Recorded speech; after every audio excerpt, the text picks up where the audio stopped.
All right, so this is just a quick demonstration of the lathe hands-on introduction, and so we're going to be going through all of these steps relatively quickly because you should have seen a demonstration as well, and so we'll just knock it out so you guys have a quick reference to check. So first thing we're going to do is install the turning facing cutter. We're going to check to make sure it's centered.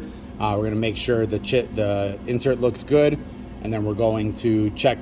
We'll install a part as part of that just to make sure we can check center. All right, so we'll do that real quick with the ruler. I'll install the part kind of one and two at the same time.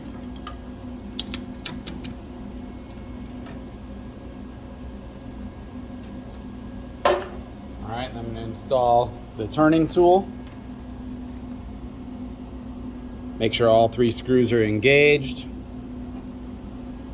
Use the T-handle.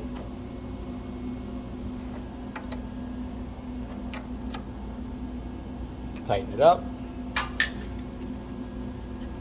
And then we're going to grab a ruler and check the center. Just pinching it in.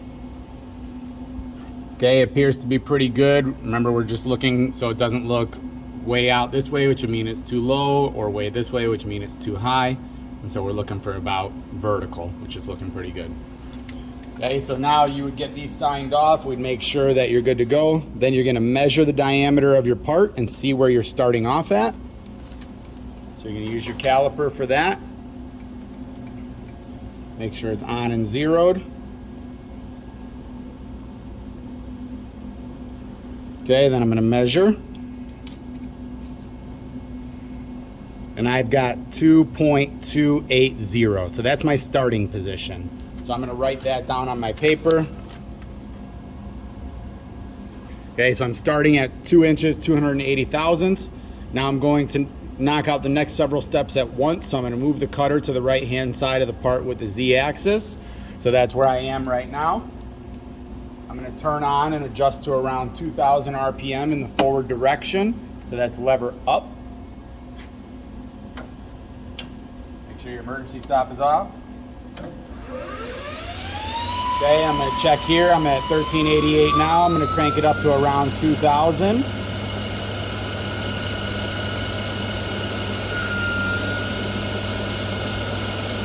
Okay, so this one's misreading a little bit. It's at max speed, showing at the 10 right here, so it is 2000 even though it's reading a little low.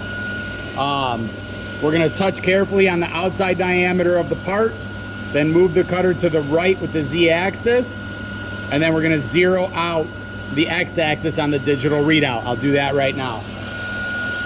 So I'm coming to the side of the part. I'm going to touch it off using my X-axis until it just starts to make a mark. It just started to make a mark, even though you may not see it. You can kind of see it making a slight cut.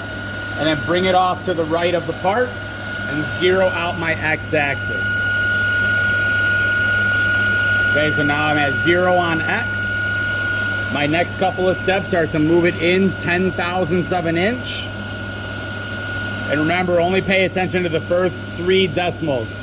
So it should be 0.010. The last decimal, don't even worry about. Okay, if it says any number, it doesn't really matter.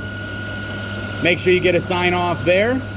And then we're going to feed the handle, the Z handle, left at a slow and consistent feed rate until we've cut about an inch. Okay, you don't hit the chuck, make sure you're paying attention. And we're not measuring this 1 inch right now. You're just going to cut about that far back. And so I'll do that right now.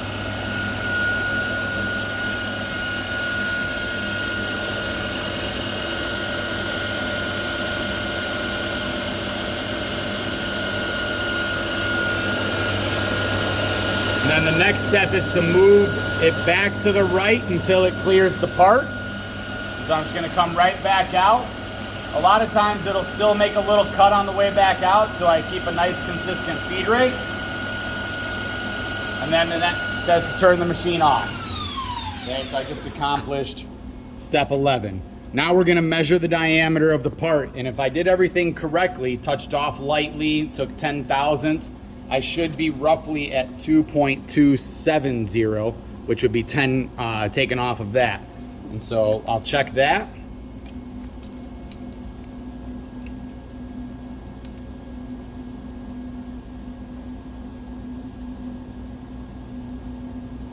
Okay, it ended up taking about 14 thousandths. And so maybe I touched off a little heavy. Maybe I took a little bit more than 10, but we have to just make sure that we're touching off really light and trying to take as, the exact amount that we expect to take. Okay, so right now I'm gonna record that I'm at 2.266, which is about 14 thousandths under there. My surface finish looks really nice. It feels really nice. Okay, that's a result of me going a nice slow and consistent feed rate. And so, smooth. Okay, if it looks like ridges and it feels rough, you'd put rough. Okay, now we're gonna turn it back on. We're gonna go in another 10 thousandths. We're gonna basically just repeat these steps and we're gonna check the diameter again. Then we're gonna do 25 thousandths. We're gonna check the diameter again. We're gonna do 50 thousandths, which is your maximum, and we're gonna check the diameter again. So I'm just gonna continue through that right now. So machine back on. Another 10 would bring me to 20. You could either zero out again or you can just go to 20. And then take the same type of cut.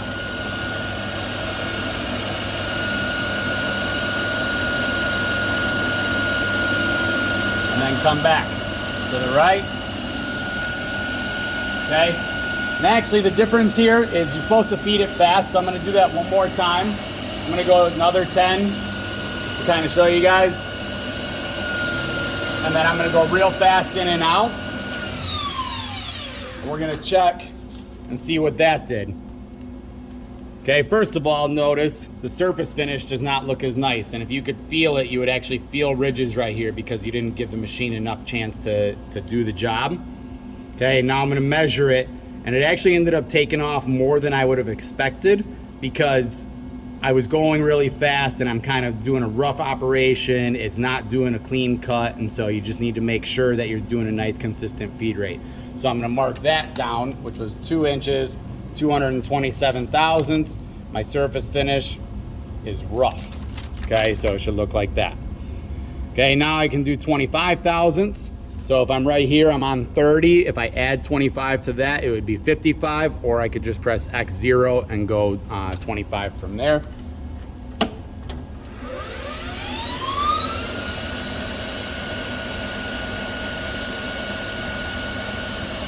Okay, now I'm back to a nice consistent feed rate. Notice it's a heavier cut, so we got bigger chips coming off here. Okay, and then I come back at a nice consistent feed rate and it cleans up my surface finish. Shut it off. I'm gonna record the diameter here.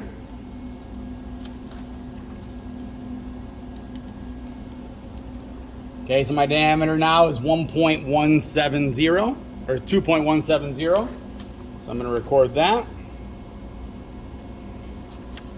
And the surface finish is pretty smooth. Okay, it's got one little mark right here, but it's actually really smooth. So I'm gonna say smooth. Okay, then I'm gonna take a 50 thousandths cut.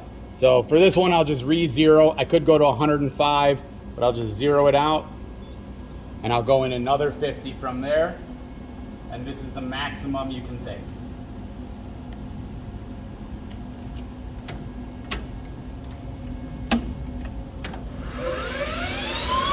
You'll notice a heavier chip, bigger cut.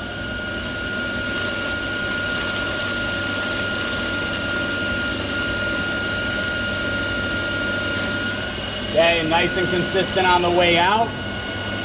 Now, even though I'm going nice and consistent, this feed or this surface finish I can already tell is not going to be awesome. And so that just kind of goes to, this is a roughing cut. This is not intended to be a really nice finish cut, but I'll still measure the diameter, see what I ended up at. So I'm at 2 inches and 67 thousandths.